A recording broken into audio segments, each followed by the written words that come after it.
game is just special for only being made by 4 people in a garage. Hey, it's Jonald. Trepang2 is a 2D side-scroller about a sea cucumber, while Trepang2 is about turning people into meat confetti. This game made me remember something I thought I lost years ago.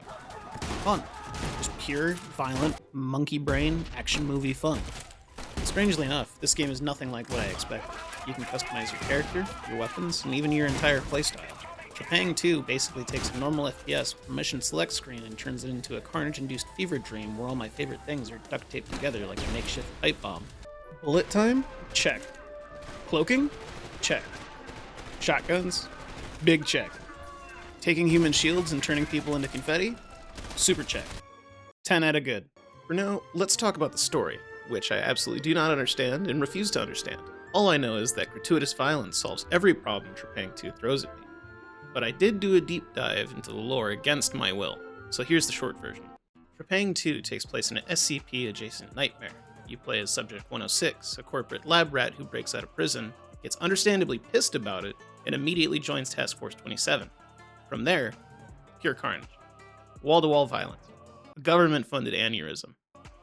I'm keeping it light on spoilers because, shockingly, the story's actually good. For a game where 90% of your job is turning grown men into red mist, there's a lot of it, and there's a lot you can miss. In the first mission, you're sitting in containment, relaxing with your favorite brain-rotting Vtubers.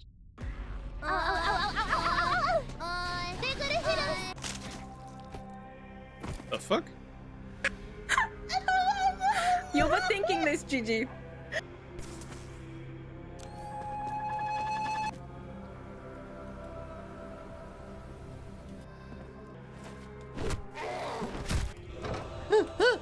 No.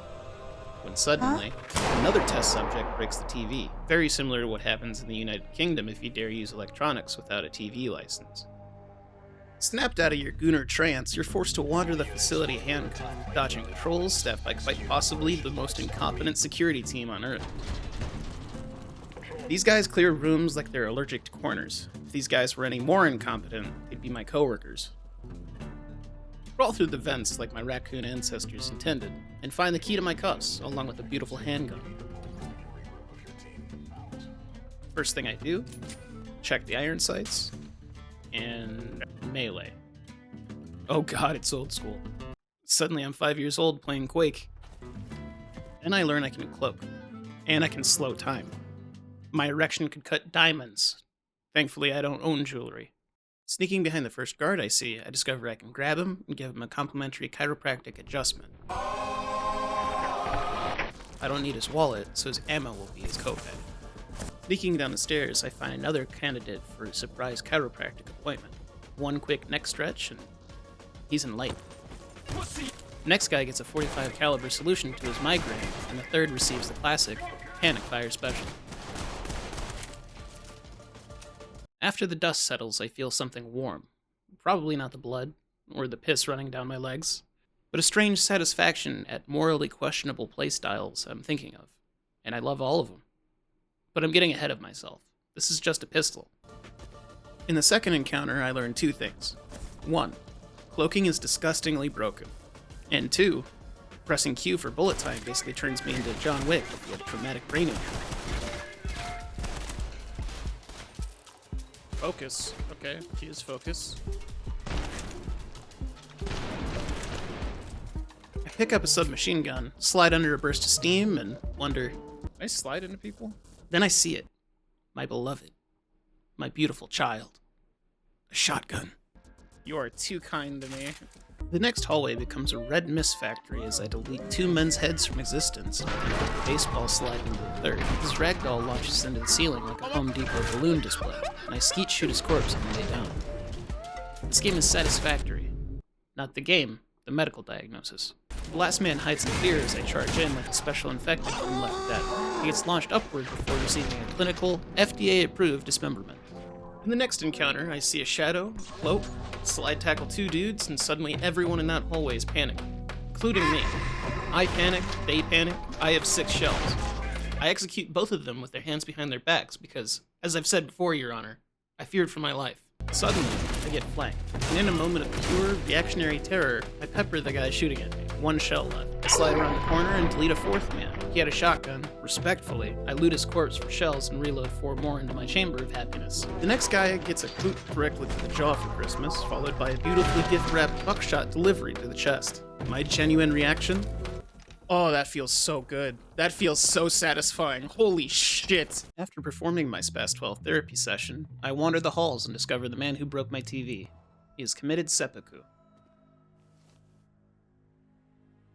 He died with honor. My TV did not. Punk bitch. In the next room, 3 men are huddled around security monitors like that's gonna stop me. One kicks the face, 2 shotgun blasts, and suddenly they're back up in the next room starts panic firing at the wall. I fire back on instinct, only to realize the guy I kicked is somehow still alive. I put him down, again, then hose down the other 2 with my SMG. One drops instantly.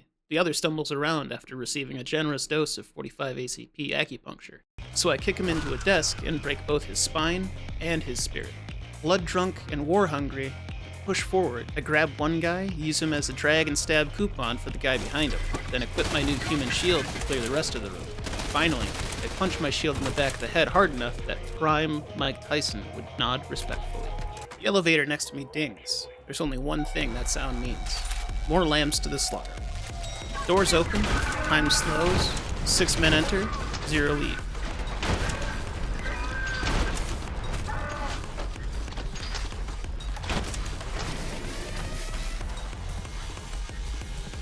One guy's brain bounces on the floor like it just escaped captivity. Good for him. I'm doing the same. Okay. Yeah, no, this is fine. Heading up the elevator, I'm greeted by a wall of riot shields. I slide through them like I'm Lionel Messi on performance-enhancing drugs and spray the entire formation. Chaos takes hold. I'm slipping and sliding on the floor like I'm at a Diddy party and they just dropped the lube.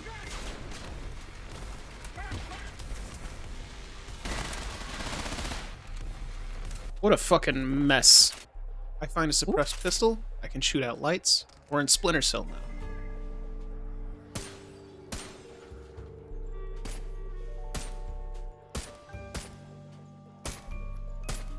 Welcome to Splinter Cell, motherfucker. I headshot one guy, grenade 2 more, hear footsteps to my left, and slide through the door to delete another.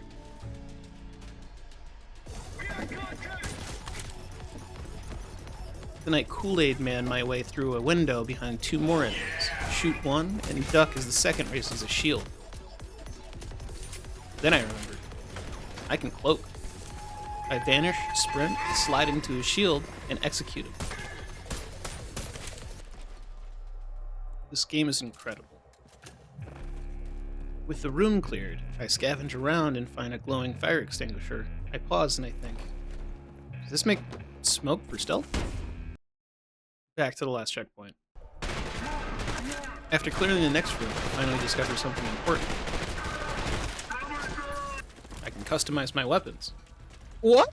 Oh my god!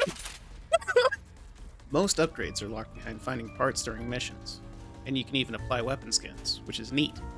Okay, wait, hold on. Wait, what? Skins? That's cool. The finale is a full gauntlet of security forces ending with the HVT.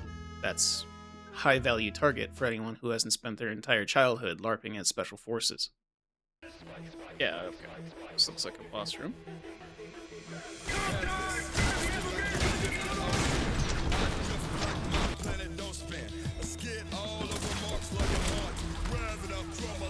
Control, this is Sierra 4. Sierra 3 is KIA. Should we still move in there? Please advise.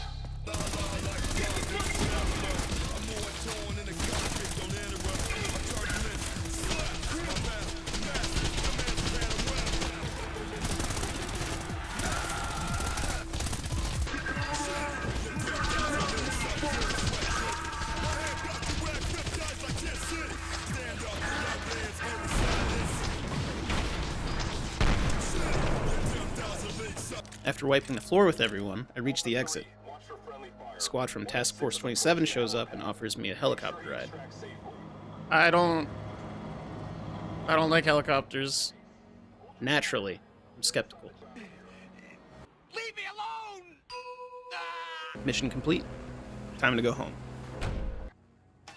The hub, or the hideout, is where you can change your outfit, select your missions, and for some reason, they trust me with a thermonuclear warhead.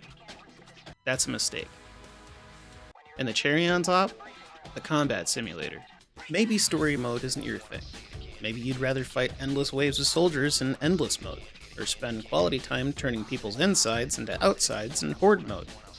Or just spending time running through maps completing challenges to earn food for the right to live. Much like corporate America today. Truly, the most human instincts. Yes, Trepang2 has 3 extra game modes on top of the campaign, and even more dangerous for society, this game supports mods. I'd like to say I'm a normal individual, I listen to white noise, and I appreciate the arts. I open the mod page and instantly regret who I've become. I'm not beating the Gooner allegations anytime soon. Naturally, for the next section, I'll be showcasing the endless game mode while playing as the known war criminal and Hideo Kojima's greatest unspoken inspiration, Usada Pekora.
Yeah, I'm not beating the Gooner allegations. You might be asking yourself, Jonald, what's with the obsession with anime women? To that, I say this.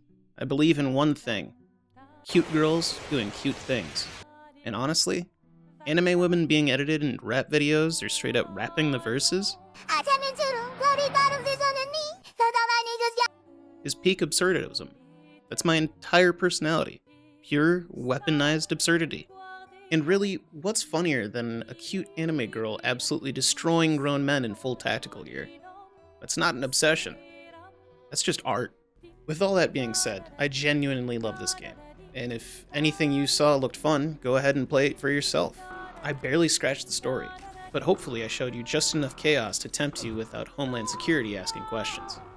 Thank you for watching. Seriously, I appreciate you being here. If you enjoyed the video, feel free to subscribe. I promise it helps the channel way more than it hurts your dignity. And on that note, I'm begging you, don't make me go back to selling feet pics online. My ankles can't handle another photo shoot.